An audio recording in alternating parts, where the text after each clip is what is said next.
झारखंड के मुख्यमंत्री हेमंत सोरेन की तर्ज पर दिल्ली के मुख्यमंत्री अरविंद केजरीवाल भी लगातार इन्फोर्समेंट डायरेक्टरेट यानी ईडी के समन की अनदेखी कर रहे हैं।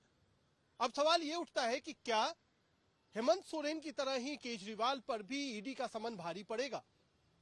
हो सकता है अरविंद केजरीवाल अपने सियासी गुणाभाग के तहत ईडी को समय ना दे रहे हो पूछताछ का, लेकिन आने वाले समय में ईडी उनके खिलाफ सख्ती कर सकती है और ऐसे में जब गिरफ्तारी हुई तो मुमकिन है कि कोर्ट में भी राहत की गुंजाइश कम हो।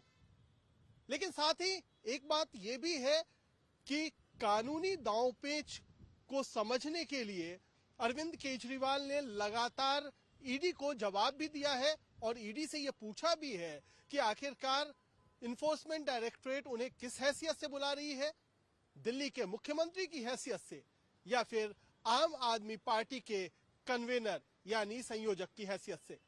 इसलिए जब ईडी उन पर शिकंजा कसेगी तो निश्चित तौर पर ईडी को उससे पहले इस सवाल का जवाब भी देना होगा। विपक्षी इंडिया गठबंधन की चुनौतियां वैसे भी खत्म नहीं हो रही हैं। अब तक ना तो सीटों का बंटवारा हुआ है और पहले ही कई साथी मैदान छोड़ करके जा चुके हैं।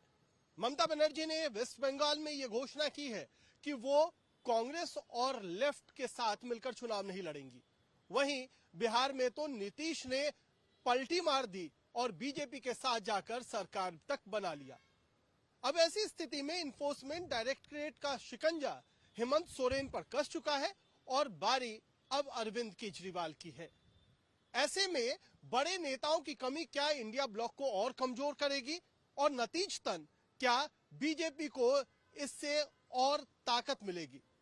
यह सवाल लोकसभा चुनावों के दौरान ज्यादा स्पष्ट होगा, क्योंकि बीजेपी चाहती है कि कहीं ना कहीं इंडिया ब्लॉक के घटक दलों में जो अंतर्विरोध है उसकी वजह से वहां पर कमजोरी और ज्यादा बढ़े और साथ ही साथ बीजेपी अपने घटक दल यानी एनडीए सदस्यों के साथ और मजबूत होकर आने वाले लोकसभा चुनाव में जीत हासिल करे और केंद्र में सरकार बनाए।